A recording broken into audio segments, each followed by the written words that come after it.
last week I made a reaction to the Canadian accent, and on that video I mentioned that I want to not only learn more about the Canadian accent but just Canadian language in general.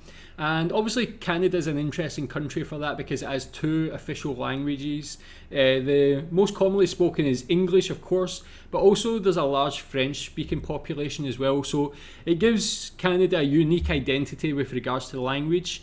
But today we're going to be looking at this video. It's called American versus Canadian English differences.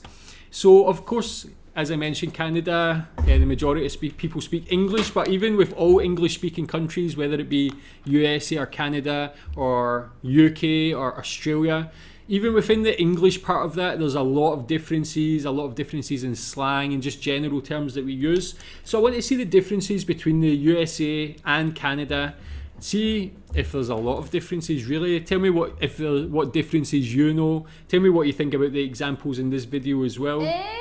Chesterfield? Sounds like a place. I'm going to buy a Chesterfield in Chesterfield. It's very...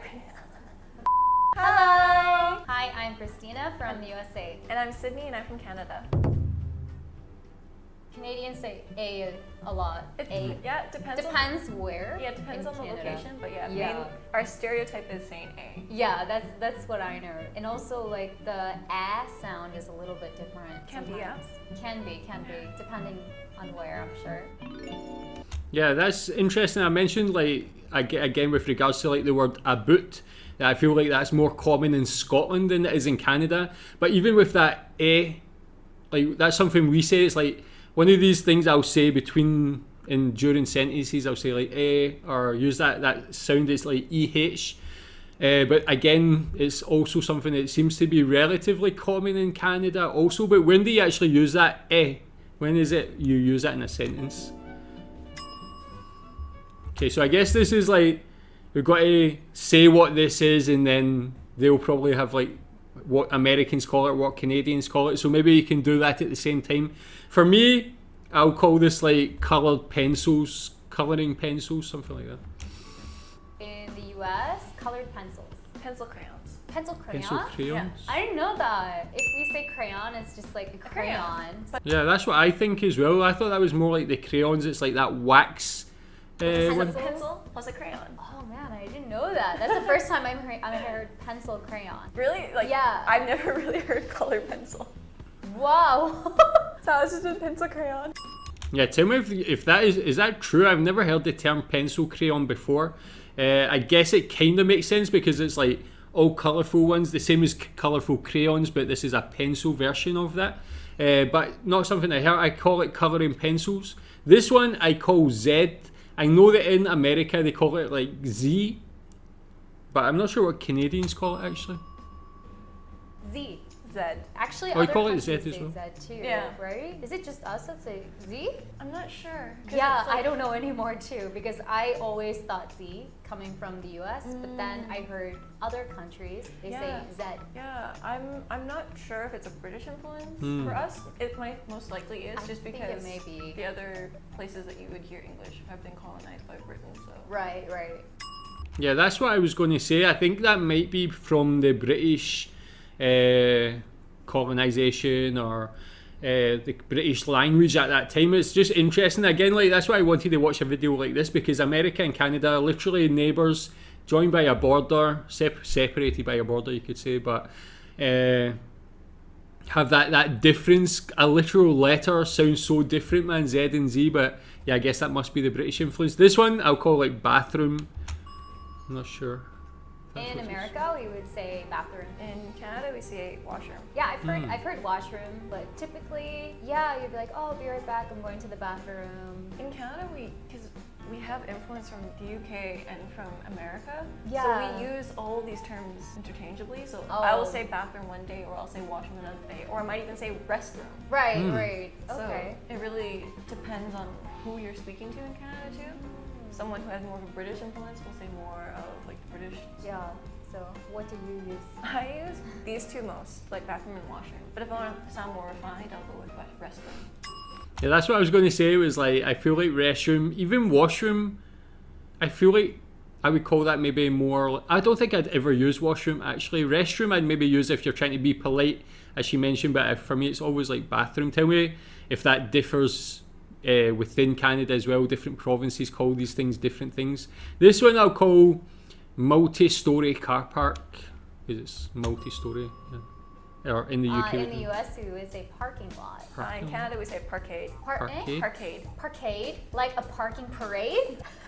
Potentially. Like, this just makes more sense. Parkade, like or a parking lot. Parking lot is just one. Yeah, parking lot is just one, and then parkade. Parking garage, more than one. Oh, okay. Oh, I've never heard that before. Yeah. To me, like when I hear parkade, it's like a parking parade. It's most likely again from the UK. In the UK, they say that as well. Maybe. Parkade, yeah, I don't think that's used in the UK. I've never heard of it used anyway. Maybe in England it is as well. But that's pretty cool to learn something that is very Canadian, I guess, parkade. Something I never knew of before. But again, like, I only call that a multi-story car park. That's the only thing. This one, I guess they're doing like an exam or a test. So I call this exam or test, I think. Not sure which one it is they're doing. So in the US, this would be take a test. In Canada, we say we write a test. Write a test? Yeah, I'll write a test tomorrow. Oh, that's different. Yeah, I'm going to take a test tomorrow. Never write. We say take. Write or have. I have a test tomorrow. Oh, yeah. We would say I have a test as well, or I'm going to take a test. Cool. Yeah. A little different. Yeah, we say take a test as well. So it's interesting that some of these are similar. Like some of these American ones are similar to the UK, and some of the Canadian ones are. It's like quite a mixture also. These we would call like trainers or shoes, sports shoes, something like that. In the US, we would say sneakers. In Canada, we say runners. Runners. Yeah. Well, we say runners a lot. Sneakers is also because a huge influence from America. We'll also say sneakers, but yeah, runners are definitely very common. Because you run in the shoes. shoes. Exactly. And you run in runners. Yeah. Yeah, I think like sneakers is like creeping into the British vocabulary, or it's being used more and more. I think that American influence is making its way to the UK as well. You hear some people call sneakers, but always trainers. This one we would actually call like a can of just a can of like fizzy juice, fizzy drink or something like that. This would be called soda in the US. Yeah. And that's called pop in Canada. It depends where you live in the US too, because there are some areas, some states that they would say pop as well, maybe closer to. And there's like also pop soda. There's a pop soda and pop. Yeah, it's used a little bit differently depending where you're from, but where I'm from, we would say soda. We would never, like I've never heard anyone ever say pop in the East Coast. Same for me, it's always pop. Never would we say soda. And this one called like tissue, I guess, tissue. In the US, we would say napkin or paper napkin. Oh, napkin, maybe more napkin. Actually. We'll say, we have two ways. We'll say it's either serviette or a napkin. So it also depends on the area as well in Canada. Some areas in Canada will specifically say serviette a lot more, while others will say napkin a lot more. Is that a French word? I think it sounds like a French word. Yeah, serviette. Yeah, it's the East side that says serviette a lot more, and then my side, the west side, says more napkin. But if you heard serviette, then you would know what it is. Yeah. Okay. I use serviette. I was gonna say, can I have a serviette? Yeah. May I have a serviette, please? Yeah, it does sound kind of posh, but even like in the UK they use serviette as well, but generally it's not normal people. It's more in restaurants they'll call it a serviette, but yeah, I thought that was like tissue, but I guess it's more napkin. These ones like cigarettes, if that's what it is. So in the US, we would call this cigarette or like cigs, ciggies. Yeah. Okay. Yeah. Same. Like for us, we'll say smokes or cigarettes. So some of the younger generations might even say ciggies as well. Like you said, like as a slang. But yeah, definitely smokes and cigarettes are the common phrases. Yeah. I've heard some people say smokes in the US as well sometimes, but yeah, it depends on the person too. And what influences they've had. Yeah. Media. There's so many different ways to call it. Yeah, we just call it cigarettes. One interesting thing that they call it in the UK, and this isn't like a derogatory term, but they call it fags. It's not like a derogatory term for like homosexual person, but it's just something people have always called cigarettes for some reason. I don't think there's any relation to that. But I feel like it's something if a British person went to Canada and America and called it that, people would just be looking at them like, what did he just say there? But it's what people call it in the UK. Or snout, sometimes people call it for some reason. This is a fire station or fire truck, I guess. So in the US, we would call this a fire station. We call it in Canada a fire hall or a fire station. Hall. Oh, fire interesting. hall. Yeah. Oh, okay. That's maybe because it's a big building. Yeah, it's like a big place, so it's like a similar, hall, right? similar to like a hall building. Okay, cool. Yeah, I've always heard like fire hall or fire station. 1 kilometer. Don't know what this is supposed to be. Maybe distance. Okay, in the US, we would say 1 kilometer. In Canada, we say 1 kilometer as well. You will say like a click. A click? Yeah. Really? A click, yeah, or a kilometer. We have again, we use both. Click doesn't come to mind right away, but yeah, we do say it. Oh. Especially I know a lot of my friends in central Canada will say, because it's the prairies, so it's much flatter, and there are a lot of driving to be done there. So people will say click a lot, like, oh, it's a couple clicks away. Interesting. Because click, when I think of click, I just think like, click the mouse. Like, click, click. So like 1 click is like 1 kilometer. That one rotation. Interesting. Yeah. Okay. Yeah, that's the first time I'm hearing that. Yeah. Oh wow, I haven't heard that for a while. Yeah, I've only heard that in like a military, like related to the military. You hear like military professionals calling it clicks. So is that commonly used? Have you ever used that in Canada? I've never heard any normal person use that before. But yeah, we just call it kilometer. But sometimes the pronunciation can be different, like kilometer, kilometer. I mean, I don't know if you heard a difference there, but this one we call sofa.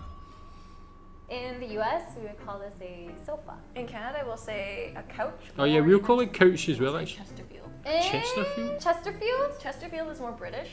Really? It's definitely more British, but we'll say couch or Chesterfield. Oh, yeah, the US would be sofa or couch. Couch, it really depends. I think it's 50-50. I think it's all three for us. But Chesterfield? Yeah. That's like, sounds like a place. British. It's very It's very British. Chesterfield, and then we'll have couch, and then we'll have sofa. I'm going to buy a Chesterfield in Chesterfield. But also, like, sometimes our connotation of like a Chesterfield can be sort of different too compared to a couch. Okay, that really sounds like a town name. It could be. It is a place in UK actually. Someone from Chesterfield made the Chesterfield. Exactly, that's And where so it how you came from. got The Chesterfields. Yeah, like maybe that's a certain type of couch or sofa. It's called a Chesterfield. I don't know. Maybe it's like one of those fancy ones with wood on it or something like that. But I've never heard that. Even being from the UK, I've never heard anybody call that Chesterfield. Sofa, yes, and couch, definitely. I forgot about that one. But we're probably similar to Canada, and we'll use like couch or sofa interchangeably as well. Maybe couch is more... Couch sounds more like laid back. Sofa seems like more posh. I don't know, actually. Maybe we're having fried chicken for dinner. I don't know what this is supposed to be.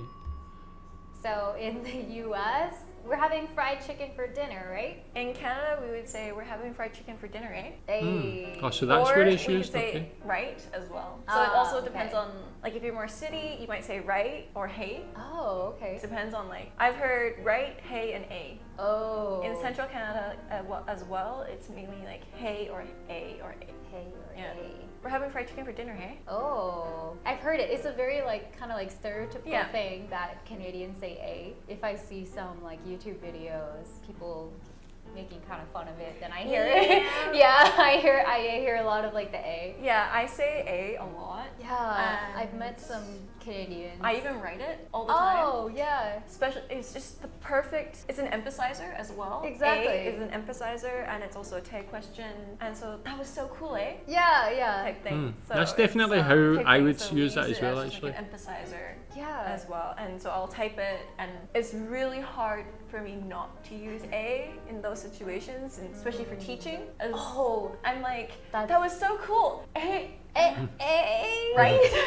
right. No, you can say A. You know, if Yeah. I was around more Canadians, I feel like I would pick up and I would say A a lot too. My one Finnish friend, he started picking up A, and he was like, it's you. Yeah, yeah.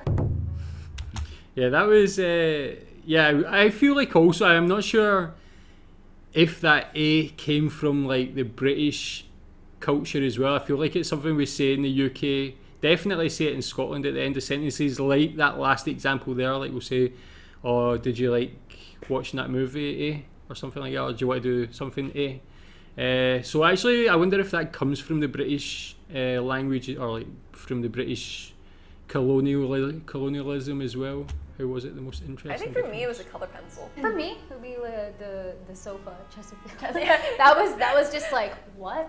I've really never heard about that, you know? Like the pencil crayon was a little different, but I can understand why. But like, Chesterfield? There's also, I don't know if you have it on here, but in Canada we have, especially in the one area. So what do you call, it goes over your head and it has a hood. Ah, like a hoodie? We call it a bunny hug. Oh yeah. Bunny hug, that's so cute.